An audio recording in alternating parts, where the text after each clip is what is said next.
Buenas tardes, nos encontramos en el cuarto episodio de Ciencia para Todos disponible en AC Principado Televisión, como sabéis, cada 2 sábados.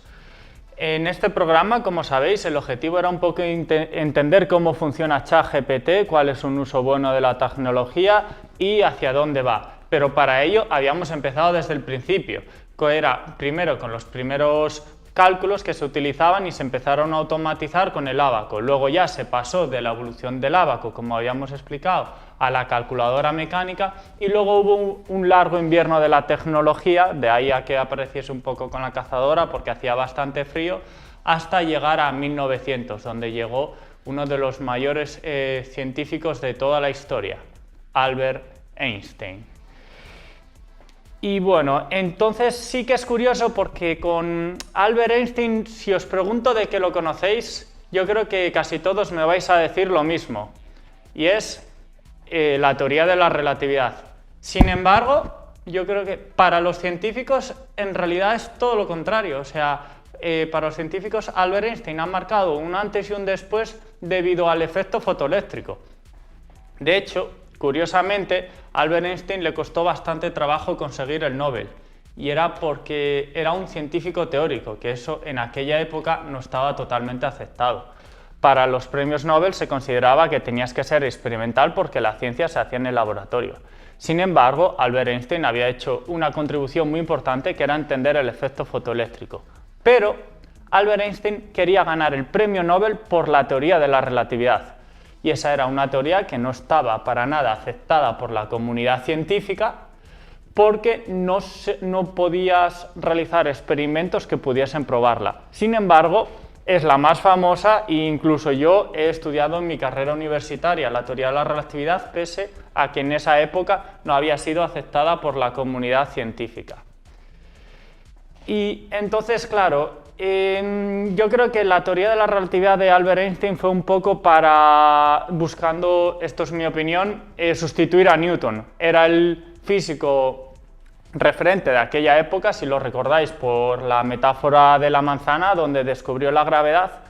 Pero lo piensas ahora mismo y dices, ¿qué ha tenido mayor impacto? ¿La teoría de la relatividad o el efecto fotoeléctrico? Pero bueno, ¿qué es el efecto fotoeléctrico? El efecto fotoeléctrico viene a ser, en pocas palabras, así un poco a nivel divulgativo, conseguir a partir de la luz generar electricidad. Un ejemplo muy breve puede ser las células en las placas solares. Entonces tú lo piensas y 100 años después miras y todos los ordenadores, pantallas y todo está generado por una corriente eléctrica. Y gracias al efecto fotoeléctrico se puede generar esa corriente. En cambio, la teoría de la relatividad, 100 años después, yo la verdad es que no soy teórico, pero yo considero que no se ha podido probar. Normalmente los premios Nobel esperas 20 años para recibirlo, para comprobar que lo que estás diciendo es cierto y se puede comprobar en los laboratorios y ha tenido un impacto en la sociedad. Pero por mi parte, lo máximo que ha tenido la teoría de la relatividad es casi la película de ciencia ficción de Interestelar. No digo que sea errónea, pero sí que es verdad que la famosa paradoja de los gemelos, de que uno va al espacio y vuelve y uno es mucho más viejo que otro, es algo que no se puede demostrar. Entonces, sí, no se puede ni demostrar ni se puede rechazar. Entonces, ¿hasta qué punto es una teoría? Y esa es la razón por la que, claro, a Albert Einstein le costó muchísimo conseguir el premio Nobel y se lo acabaron dando solo por el efecto fotoeléctrico, aunque para recibirlo, por lo que he leído, en el discurso él solo hablaba de la teoría de la relatividad cuando lo había recibido por otra cosa. Y bueno, el efecto fotoeléctrico, ¿cómo llegó a esa idea Albert Einstein? Y es que, como os había dicho, en el siglo XIX estaba toda la física, no había evoluciones en los temas de cálculos, pero sí que se estaba estudiando muchísimo sobre la física de los motores y era un poco cómo coger toda esa energía y perderla lo mínimo posible para poder utilizarla. Y entonces, bueno, más o menos, así un poco hablándolo en breve sin meternos mucho en la física, Max Planck como que se hizo un poco la pregunta y dijo, a ver, si nosotros estamos gastando todo el día energía, esa energía, ¿cómo la conseguimos? Si estamos todo el día gastando dinero, ¿Cómo ganamos dinero? Y entonces, al final, claro, hay una fuente de energía que para nosotros es infinita, que es el Sol.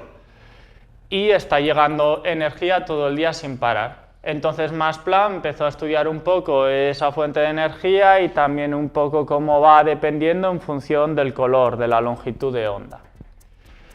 Y Albert Einstein lo que hizo fue, al final, si lo vemos un poco a posteriori, es dar una vuelta de tuerca más y decir, vale, correcto, nosotros estamos recibiendo una energía totalmente sin parar, que es la del Sol, ¿por qué no la vamos a utilizar? Y entonces ahí vas y a partir del Sol, la luz del Sol, puedes generar electricidad. Y esta teoría sí que es... ¿Por qué esta teoría del efecto fotoeléctrico ha tenido también éxito para los premios Nobel y no la teoría de la relatividad? Y es que lo que hizo Albert Einstein fue poder explicar un experimento que había sucedido 20 años antes. Esto de generar un poco de electricidad a partir de la luz ya había ocurrido 20 años antes por experimentales, pero ellos eran en plan de, bueno, hemos descubierto este fenómeno, pero no sabemos explicarlo. Y fue Einstein y consiguió dar un poco la explicación inicial para iniciar todo ese campo. Entonces es como que obviamente primero normalmente va el experimento y luego ya montas la teoría. Montar la teoría antes del experimento es bastante complicado. Como mucho tener la teoría, refinarla y entonces una vez que ya está refinada comprobar si se puede realizar un experimento nuevo. Y bueno, en plan de... las ecuaciones son un poco complicadas, vienen a ser un poco que llega un haz de luz y colisionaba sobre un metal y conseguía arrancar un par de electrones del metal. Y entonces al final es esto de la famosa ecuación de E igual a mc cuadrado de Albert Einstein, y es que al final la energía un poco como que se transforma, porque aquí hay una cosa muy curiosa, y es que la luz se considera que eran ondas, y Einstein dijo que no, que también hay que considerarla como si fuesen partículas, como si fuesen pelotas, no como si fuesen olas del mar. Y los electrones se consideraban solo partículas, y resultó que después inició la física cuántica y también se consideran partículas y ondas. Y entonces es eso, un poco como que la energía de la luz se puede transferir a los electrones para que luego tengan una energía cinética y entonces podamos tener corriente eléctrica. Y luego también es verdad que puede haber un poco de ciclo porque con esa corriente eléctrica podemos generar luz. Entonces es al final un poco eso, como que la energía se va transfiriendo. Y lo que dijo Einstein es que la luz, esto es lo que fue el gran descubrimiento de Einstein, es que para generar electricidad no depende de cuánto de intensa sea la luz. Depende del color de la luz, la longitud de onda, y eso sí que es un poco chocante, porque tú dices, quiero generar más electricidad, más intensidad de luz. Y no, la intensidad no importa absolutamente nada. Lo importante era el color de la luz, la longitud de onda, y la verdad que Albert Einstein, en vez de un poco continuar por este campo, luego decidió todo el resto de su carrera científica invertirla en la teoría de la relatividad. Y bueno, como esto va a ser un poco largo porque no se puede explicar las cosas que ha hecho Albert Einstein en un solo episodio, en el próximo vamos a enfocarnos un pelín más con el tema de eso de luz, electricidad y también del por qué la teoría de la relatividad también más o menos no había sido en aquella época aceptada por la comunidad científica. Y ahora vamos a hacer un poco esos cálculos que habíamos hecho de entrenamiento mental una vez que ya hemos explicado la ciencia que ocurría en este episodio. Bueno, vamos a borrar al revés.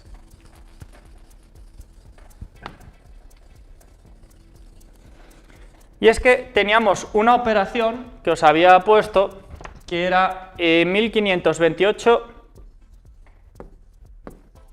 por 49. Y aquí os había explicado un poco cómo yo entendía las matemáticas, que por cierto, ya acorde al episodio de hoy, Einstein venía de las matemáticas en realidad, por ello era un físico teórico y también estaba un poco rechazado como que Einstein no pisaba los laboratorios. Y las matemáticas, como os dije yo, es que tenemos un punto, otro punto, y a lo mejor tenemos este camino. Pero es que a veces, si eres bueno en matemáticas, en vez de hacer este camino, puedes descubrir este. Pero es muy importante que llegue al mismo punto, porque si llega a otro punto distinto, ya malo. Otra cosa sí que podemos hacer es que tengamos este camino y digamos, vale, podemos llegar a este punto en línea recta, pero somos conscientes de que no estamos en ese punto y estamos cerca. Y eso es un poco una forma de muchas veces poder resolver problemas muy complejos de una manera sencilla, y es en lo que quizás Albert Einstein también por ello era un absoluto genio. Entonces, 1528 por 49, ¿cómo resolvemos? Un truco es que 49 está cerca de 50. Y no sé si lo sabéis, pero multiplicar por 50 es dividir entre 2 y luego multiplicar por 100. Entonces, 1528 entre 2. 1528 entre 2, mentalmente podemos saber que 1400 entre 2 es 700 y 1600 entre 2 es 800, entonces está entre 700 y 800. Y luego continuamos con la división y es 764.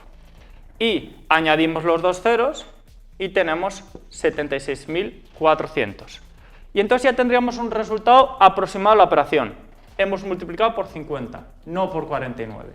Entonces tenemos que saber que el resultado es un poco superior. Y ahora, ¿podemos obtener el resultado final? Sí, porque al final la multiplicación es sumar 50 veces 1528, pero es por 49, entonces hay que restarle a este número 1528. Yo restar así capaz no soy. Yo normalmente lo que hago es poco a poco. Primero resto 1000 y entonces me quedan 75.400. Luego voy y resto 500, me quedan 74.900 y luego ya resto 28, que es como restar 30 y sumar 2. Y entonces me queda 74.000, restar 30 y sumar 2, 74.872. ¿Vale? Y de esta forma, más o menos, esta operación que parecía muy difícil, haciendo más o menos operaciones sencillas, hemos conseguido llegar al resultado. Como os dije, estaba este camino y hemos hecho una línea mucho más recta, una autopista. Entonces, sí que es verdad que este era un poco ejemplo complicado, pero era un poco más para los que tenéis más espectadores que tienen más capacidad mental. Y ahora os voy a poner otro mucho más sencillo que resolveremos en el próximo programa, y es una operación aleatoria tipo, no sé, 752 por 20. ¿Cuál es el camino más corto para llegar a la solución? Porque hay a veces que vamos a hacer un camino más corto y resulta acabar siendo más largo que el original. Y luego una división que también me habían hecho en el programa de Una noche más, y yo la verdad que, bueno, ya venía de la multiplicación y entonces conseguí un poco esquivar y decir correctamente que la división no era exacta, era 1563 entre 15.